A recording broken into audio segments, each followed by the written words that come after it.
زه ډاکټر صاحب دا خو زموږ تحصیل دی او زه په دې خوشحاله یم چې د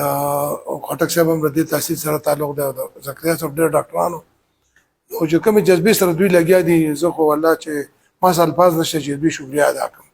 ځکه دا زموږ د غیر څوک هم پازابۍ یا څه مسلې نو موږ لیګل ایډ چې څومره تاسو غواړئ فري اف کاسټ تاسو درکولی شو بل دلته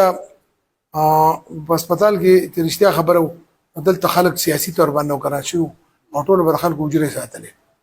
نو هغه په لومبي ځل باندې د ام اس سر په ډېر مسالې هم راغلې هغه د په ډیوټۍ ولګول نو هغه خلک هم د حلال رزق به د حرام نه خلاص شو دا مې یو ډېر غټ کار وشو نو دوی ته هم زه په دغه باندې مبارکي ورکوم رحیم د ټول نه مخکې رسول الله خټک صاحب ستاسو او د ام اس صاحب او د ډاکټر زکریا صاحب ټول ډېر مشکور یم لومبی زما تعارف خدای چې تا ته پته زه حاجي ابراهیم مې نوم دی ابراهیم مومن د تنګي بار په شپاړسم ډله مقابلې صدر شوم بیا او دلته درې جرګې دي یو امن جرګه ده یو پشکراوتي قومي جرګه ده او درې قوم اصلاحي تاریخ چې ټوله صوبه کې زموږ هغې په 28 ضلعو کې زموږ د هغې تنظیمونه دي زه د هغې د شورا ممبر یم د خپل ضلعې ټولو صدر یم ورسره د دې ضلعې ډسټرکټ نایب ناظم هم پاتې یم نو موږ نن مقصد دا و چې موږ د ډېر ورځو نه چې کوم دی نو اورېدلي وو چې د هسپتال کې ډېر زیات چینجز راغلي دي او ډېر تبدیلي راغلې مه چې دا په خپلو سترګو موږ ووینو او زموږ خضر بھائی چې دی نو زموږ دغه هم دی او ډېر اکټیو سړی دی په دې په هر ځای کې سوشل ورکر هم دی نو دوی راغلي وو دوی ویل چې هسپتال ته وزټ به کوو او بل دا و چې الریډي زموږ احتشام صاحب چې دی وکیل دی زموږ د تخبه بار او هغه د دوی چې دی نو دې وخت کې هیلث منسټر هم د ایډوایزر دی نو هغوی موږ ته اطلاع دا کړو چې تاسو د تنګي جوډیشل دا کمپلیکس کې چې کوم دی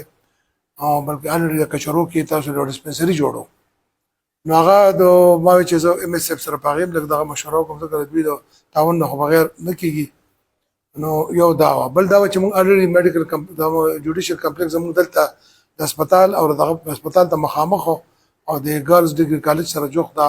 موږ ته ځمکه الاټ شوه نو انشاءالله په دې هم زر تر زر کار شروع شي نو دغه حوالې سره ما دا کوم چې د دوی دا کم دغه چې دی نه موږ فایده واري چې کوم د دوی تجربه او کم کار دی او بیا په دې سره د زموږ ایم ان اے نه خلک ګیلې او خیسې کوي چې ما نن د ایم ان اے صاحب کار وکړو دوی له 50 لاک روپۍ ورکړه نور هم لګیا دی او دغه چې زموږ ایم پی اے صاحب هم بار بار راځي او دوی ته هر قسم تعاون او دغه کوي نو بل ورځ خبر شوم چې تحصیل ناظم صاحب هم راغلو نو زه ستاسو په وساطت سره چې کوم دی د هغوی شکریا ادا کوم او خپل طرف نه متماد دوی ته وویل چې یاره موږ الریډي ما سره والنټیر دي د بلډ والا نو موږ خو شب قدر او نورو تحصیلونو کې ډېر په تیزۍ سره هغه ته کار شروع دی ما دوی ته وکړو چې تاسو بلډ ګروپ دغه چې بلډ بینک فنکشن وي هغې کې موږ هر قسم کوآپریشن ته تیار یو تاسو او خو دلته خو موږ وزټ وکړو ما تاسو ته وویل چې یاره موږ ته د لیبر روم چې کوم دی نو په 10 روپۍ دا په یو ځای کې ماښه نشته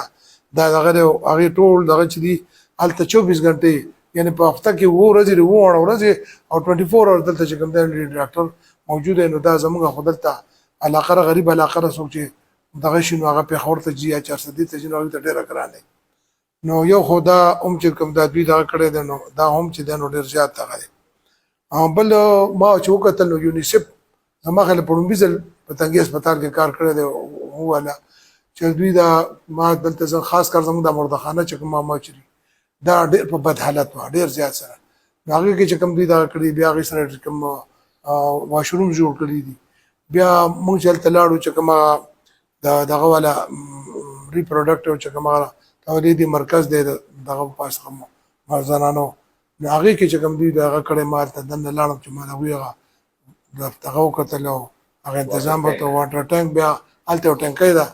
ځکه چې ما ته زکریا صاحب وویل چې دا مخکې مونږ په پیدا چې ما صفا کړو په خپله جیب په 45,000 روپۍ صرف صفایي شوې وه